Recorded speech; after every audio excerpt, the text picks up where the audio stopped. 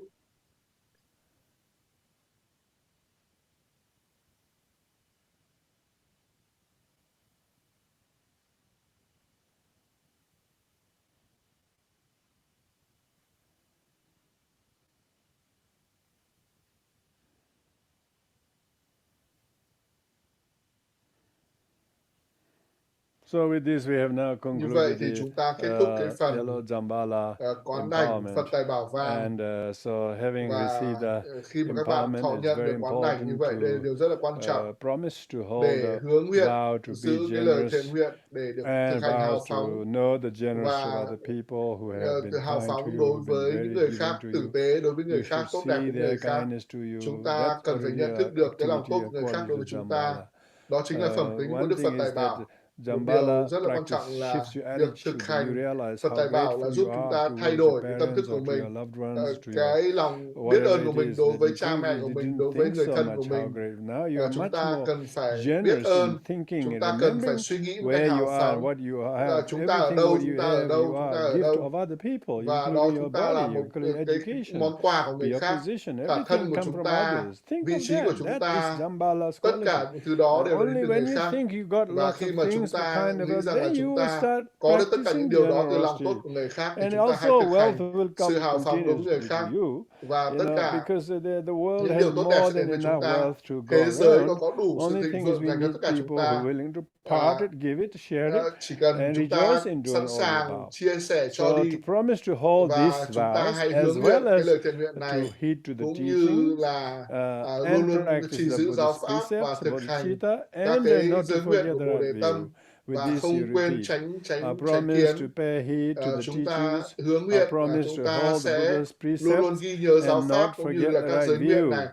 và I không quên promise tránh to pay kiến. heed to the teachings. Con luôn I hướng nguyện, promise to hold the Buddhist precepts and luôn luôn bodhicitta giữ in nguyện particular, các cái and not to forget giới the nguyện right view. Phật I giáo cũng như là promise to các cái pay giới heed nguyện to của the Bồ Đề teachings Tâm, of Bồ Buddha. I Tát promise giới, to hold the Buddhist và con precepts, xin giữ nguyện particularly các cái giới refuge của and Phật giáo, bodhicitta đặc vows, biệt là những and thể nguyện then về not forget Bồ the Đề Tâm, right view that và không everything quên tránh is kiến và tất cả mọi empty and thứ đều là dependently rỗng rang originated. và Nothing is đều là tương true thuộc and lẫn real nhau, and không có cái gì thực inherently sự existing. và tồn tại một cách So độc with lập. this now we do Như the vậy là chúng Thanksgiving ta cảm mandala ơn, offering. chúng ta cúng dường Mandala để tạ ơn. So which is again the same. Chúng You ta join your hands at the heart. chắp tay ở nơi trái tim của chúng ta. Mặt đất được tịnh hóa với hương thơm và trải đầy hoa. Trang hoàng quanh núi Tu Di, 4 châu cùng nhật nguyệt. Con xin được cúng dường tất thể lên cõi tịnh độ chân quý. Nguyện tất cả chúng sinh mẹ hữu tình có thể thọ hưởng nơi cõi Phật.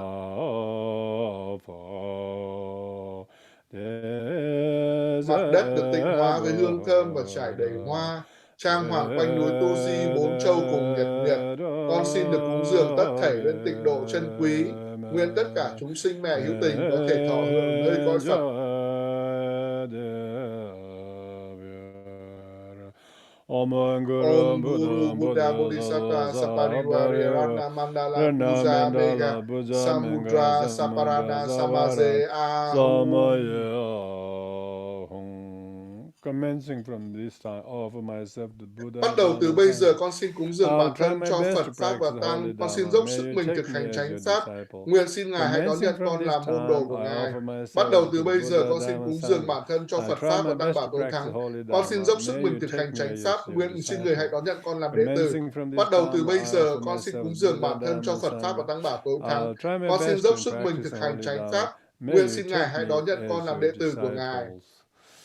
Và như vậy, thông qua như vậy chúng ta đã kết thúc cái lễ quán hành Đức Phật Tài Bảo Vàng. Và thầy xin cảm ơn tất cả mọi người. Và chúng ta sẽ nghỉ giải lao 15 phút. Và sau đó thì chúng ta sẽ quay trở lại để thầy sẽ giảng Pháp, thầy sẽ thuyết giảng về nghi quỹ thực hành Đức Phật Tài Bảo Vàng.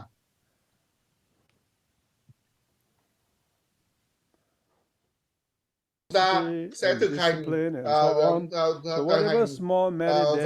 bố thí và tất cả những cái thiện hạnh khác và để cho con đạt được sự giác ngộ vì lợi lạc của tất cả chúng sinh hữu tình. Thì đó là 4 cái lời kệ quy y. Nó cũng là do tổ Atisa soạn thảo. Tổ Atisa tức là Atisa có nghĩa là không thể so sánh được. Atisa không phải là tên của Ngài là Dipankara. Dipankara là tên thực sự của Ngài. Atisa là tên giống như là một cái danh hiệu danh dự. Atisa có nghĩa là không thể so sánh được, vô song, một người mà không thể so sánh được với người khác. Một người rất là đặc biệt, một người khác không thể so sánh được, rất là đặc biệt. Ngài đã viết những cái lời kệ này về cái lời kệ của Bồ Tát, và đây là cái phần mà quy rất là ngắn gọn. Chúng ta tụng cái lời kệ quy này 3 lần với tay chắp trước ngực, và ít nhất là chúng ta tụng 3 lần, và sau đó chúng ta sẽ phát khởi Bồ Đề Tâm. Vì lợi lạc của mọi chúng sinh hữu tình, con nguyện đạt được Phật quả toàn tri. Để con đạt được giác ngộ, con phải đạt được giác ngộ vì lợi lạc của tất cả chúng sinh hữu tình, thì đấy chính là niềm tin. Đây không phải là Phật giáo cho một cái thế giới này, cho một cuộc đời này. Đó không phải là Phật giáo. Phật giáo, thực hành Phật giáo là vì lợi lạc của tất cả chúng sinh hữu tình. Và cho đến khi mà con đạt được giác ngộ, thì đây là một cái truyền thống giảng dạy rất là cụ thể. Con sẽ phải đạt được quả Phật toàn tri.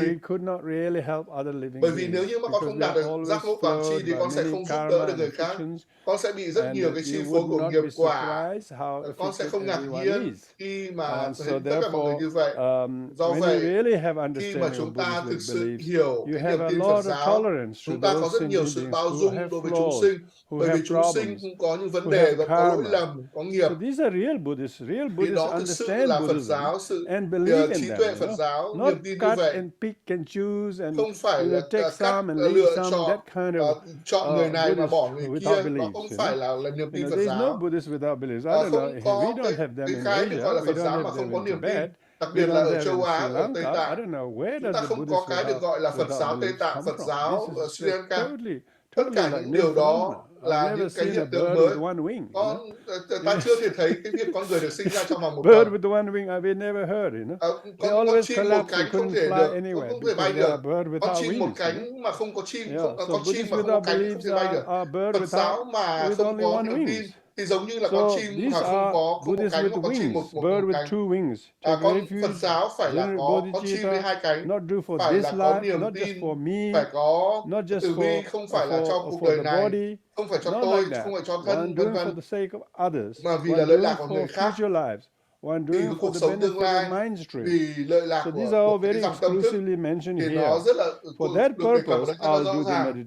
Thì cái mục đích đấy, thiền định và chỉ tụng minh chú của Đức Phật Tài Bảo Dzambala. Không phải là tôi thực hành Phật Tài Bảo để trở nên giàu có. Mục đích của Phật Tài Bảo không phải là sự giàu có, mà để đạt được quả vị Phật, quả vị giác ngộ. Quả vị Phật, hãy nhìn vào những người bậc giác ngộ như Đức Phật. Lợi lạc mà Ngài đã thúc đẩy được thông qua cái sự từ bi, sự bao dung, sự yêu thương của Ngài, đó chính là sự giàu có. Đó là lý do vì sao các cái giáo pháp của Đại Thừa, chúng ta hay nghĩ rằng là Phật Tài Bảo là chỉ dành cho sự giàu có thôi. Tất nhiên là chúng ta suy nghĩ về sự giàu có, nhưng mà có rất nhiều triệu phú, tỷ phú, có rất nhiều tài sản rất đáng kinh ngạc, có rất nhiều tòa nhà, có rất nhiều máy bay, có rất nhiều nhưng mà tất cả những sự giàu có đấy không tạo ra sự giác ngộ. Đức Phật thấy rằng sự giàu có là cái thách thức lớn nhất, là cái trở ngại lớn nhất của bất cứ ai muốn trở thành giác ngộ. Phần lớn mọi người không thể thực hành Phật Pháp, không thể ngồi dưới gốc cây để có thể nhập thất, bởi vì họ quá bám chấp vào những cái sự thuận lợi, những sự thuận tiện. Họ không thể thực hành được. Đó chính là Phật giáo mà không có niềm tin. Bởi vì họ không thể có Phật giáo mà không có lòng từ bi, không có lòng bao dung. Và đó là Phật giáo mà không có lòng kính ngưỡng, không có sự không có tri kiến thanh tịnh, đó là vấn đề. Do vậy ở đây là chúng ta cần phải đề cập vấn đề đó. Vì lợi lạc của tất cả các chúng sinh hữu tình, con cần phải đạt được quả Phật toàn tri. Đó là mục đích. Vì mục đích đó, con sẽ thiền định và chỉ tụng minh chú của Đức Phật Tài Bảo Vàng. Cái việc thiền định đây là chúng ta cần phải ghi nhớ trong tâm thức của mình một cách chú ý, một cách có chú ý, với cái sự chánh niệm rất là mạnh mẽ. Chúng ta tập trung vào Đức Phật Tài Bảo Dzambala và chúng ta thiền định và chúng ta chỉ tụng, chỉ tụng cái nghi quỹ, chỉ tụng và tâm chú, chỉ tụng các cái bản kinh. Và những cái điều đó chính là những cái Bồ Đề Tâm Nguyện và Bồ Đề Tâm Hành. Và hai dòng đầu tiên đó là chính là Bồ Đề Tâm Nguyện, và cái dòng thứ ba và dòng thứ tư chính là Bồ Đề Tâm Hành. Chúng ta làm mới cái Bồ Đề Tâm Nguyện của chúng ta, làm mới cái lời nguyện quy của chúng ta. Đó chính là cái thực hành Phật giáo với niềm tin. Chúng ta tin vào vì lợi lạc của tất cả chúng sinh hữu tình, tin vào cuộc sống tương lai, tin vào việc thực hành phi bạo lực, tin vào Phật một bậc giác ngộ hoàn toàn, tin vào giáo pháp không bị gián đoạn của Đức Phật. Và đó chính là Bồ Đề và Bồ Đề Tâm. Và tiếp theo là tứ vô lượng tâm. Tứ vô lượng tâm là gì? Nguyện mọi chúng sinh an lạc và có được nhân an lạc. Nguyện đó chính là lòng từ bi và yêu thương. Bởi vì chúng ta nói, tại sao chúng ta nói là vô lượng? Bởi vì đó là vì chúng ta muốn cho tất cả chúng sinh, không phải chỉ một, hai, một vài người bên trái, một vài người bên phải, một người bên đằng trước, đằng sau, vân vân. Đại thừa là dành cho tất cả chúng sinh hữu tình. Nguyện cho tất cả chúng sinh hữu tình, không phải chỉ là một nhóm nhỏ hay nhóm to, không phải là là con người hay là không phải là con người, tất cả chúng sinh. Nguyện cho tất cả chúng sinh có được an lạc và nhân của an lạc. Nguyện chúng ta có cái lòng từ bi đối với tất cả họ, vì cái lòng từ bi của chúng ta là vô lượng và không giới hạn. Nguyện cho mọi chúng sinh thoát khỏi khổ đau và nhân của khổ đau. Đó là lòng từ bi vô lượng. Càng chúng ta càng biết về chúng sinh, chúng ta cần biết rằng là họ đang đau khổ, và chúng ta càng cảm thấy từ bi đối với họ. Do vậy, chúng ta không thấy bản thân mình ích kỷ, vì lợi lạc tất cả chúng sinh hữu tình. Khi mà chúng ta nghĩ đến tất cả chúng sinh hữu tình, tâm thức của chúng ta rất là rộng, rất là lớn, và chúng ta không phải chỉ là một người chỉ suy nghĩ rất là thiển cận về bản thân mình, khổ thân tôi, mà đó không phải là mục đích của quy. Và chúng ta hiểu bản chất của giáo pháp. Ta đi quy y bởi vì là chúng ta đi, chúng ta vượt qua, chúng ta không suy nghĩ như vậy nữa. Chúng ta đã thay đổi, con đã đi, con đã tới, con đã hoàn thành. Con đã hoàn thành với cái niềm tin Phật giáo như vậy. Con tin vào niềm tin và sự từ bi đối với tất cả chúng sinh, đặc biệt là những người đang gặp khó khăn. Không nói gì về những người mà đã tốt đẹp với con, tử tế với con, bởi vì sự khổ đau của chúng sinh mà con phải quy y, con phải thực hành từ bi. Do vậy con thực hành từ bi với tất cả mọi chúng sinh hữu tình, và chúng ta muốn họ hoàn toàn thoát khỏi khổ đau. Vì chúng sinh không biết làm thế nào để thoát khỏi khổ đau.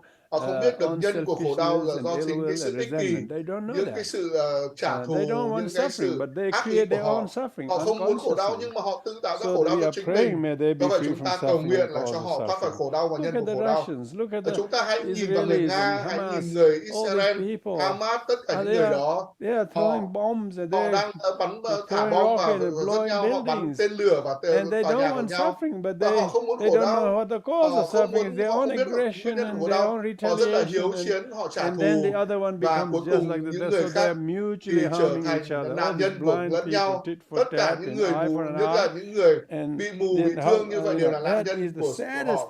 Đó là điều đáng buồn nhất của thế giới.